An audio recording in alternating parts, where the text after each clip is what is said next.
Would you trade Embiid for Davis if you're the Sixers? Yeah, I would. I would. And primarily it's because of Embiid's back, his health. You know, like that, Embiid is there's been injury concerns about him since he was in college, which is why he went third overall. Embiid also is about to get paid. Like Embiid not going to be a deal for very much longer. So Anthony Davis, in spite of the injury history, because he's missed chunks of seasons, although now Haberstrow's reporting, come to learn that in New Orleans, the wisdom that they've had is to use their football training staff to double up so that they can save a few dollars, and they've lost more player minutes to injury than like anyone ever. So maybe he gets away from that situation and Davis is more healthy. But anyway, he's had a long career already of 60 games or more every year, Anthony Davis. And he's played about as well as anyone we have ever seen. And here's the kicker. He's 26 years old, he's still young. Yeah. Yeah, I would. I love Embiid, but if I have a chance to trade him for AD, I'd do it. Hell no. I ain't doing it.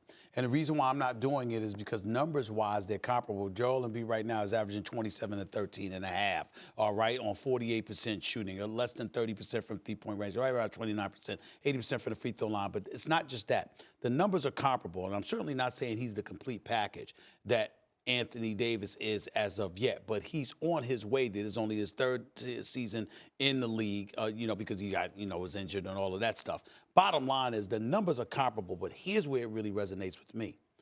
Joel Embiid is box office. You see them people in Philadelphia? We've talked about his personality. He doesn't just give you the production on the basketball court. He also gives That's it to personality you in terms in of sports. headlines. Yeah. All right? So I'm looking at the numbers that are comparable. I'm looking at the fact that Philadelphia got to the semifinals of the playoffs last year, just like the New Orleans Pelicans did, okay? And I'm saying to myself, there's not that big of a discrepancy on the court between the two, but off the court, it's night and day. Joel Embiid, whether he's tweeting or whatever, he's making headlines all the time, and it's real fun. You see what I'm saying? So I can sell, I can market him, and to be quite honest with you, I can make more money off of Joel Embiid than I can Anthony Davis. So because the numbers are comparable on the court, but off the court, there is no comparison between Joel Embiid and Anthony Davis. I would go the route of keeping Embiid in Philadelphia. What I like to do with trade scenarios is say, who says no?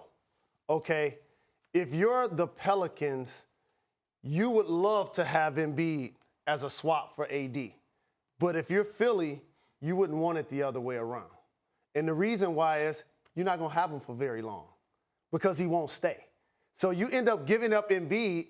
You have AD as a rental player, and I know you teaming him with Ben Simmons, who's also a Rich Paul client, and you probably figure, hey, since we have both of these guys in tow, he's going to stay long term. When AD leaves New Orleans, let's make it clear. He wants to be in LA. No question. Not in Philly, not in Boston. Yeah, but that's a given. But what I'm saying is, because you know basketball, we got that. He want to be in LA. Okay. We got that. We know, yeah, please. Philly, LA, stop. We got it. Basketball-wise, what do you feel? Basketball-wise, AD is an MVP caliber player and has continued to be such.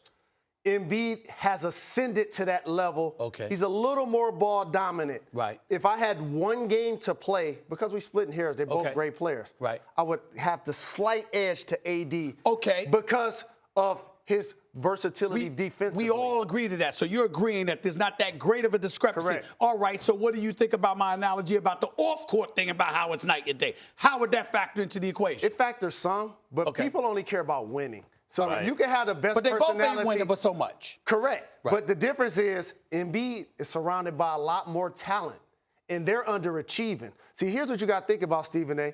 Since Butler's been in Philly, he's been unhappy with his role. He's come out and talked about it. Yep. Embiid was also unhappy with his role. He spoke about it. So they have 3 all-star level players, and they're not even the best team in the East. So what would AD, with Simmons, with Redick, with Butler, what would AD do in the East with those guys? What are you saying? They would be better.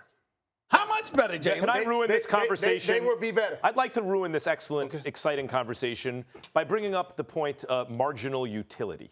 Marginal utility, it's used in economics to mean what is one unit of more worth to you? Like what point of leverage is that? So, for example, And AD, you're right. It's not that he's so much better than Embiid, but at that level, that's huge marginal utility. What do I mean by that?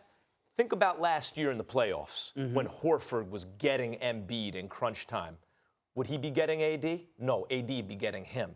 And that would have been the difference in the series. When you're at that level with talented teams, if one guy is the difference between advancing in the playoffs, that's worth a lot. Yeah, I agree with both of you because I see you nodding your head, and I'm not disagreeing with that. What I'm saying is, you know this better than both of us.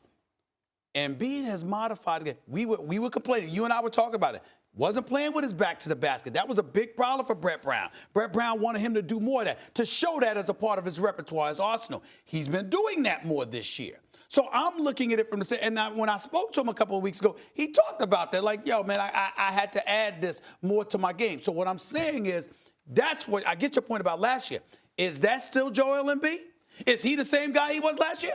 No, Embiid's in better this year than he was last year. But the difference in their styles is Embiid is more ball dominant. Okay. See, AD will move without the ball. He'll do a lot of cuts. He catches a lot more lobs. Embiid, like you said, he want to go to the block. He want to do work. He want to trail and make the three because he is a better range shooter. But here's the thing that I want to bring up because we're splitting hairs on two great players. Okay.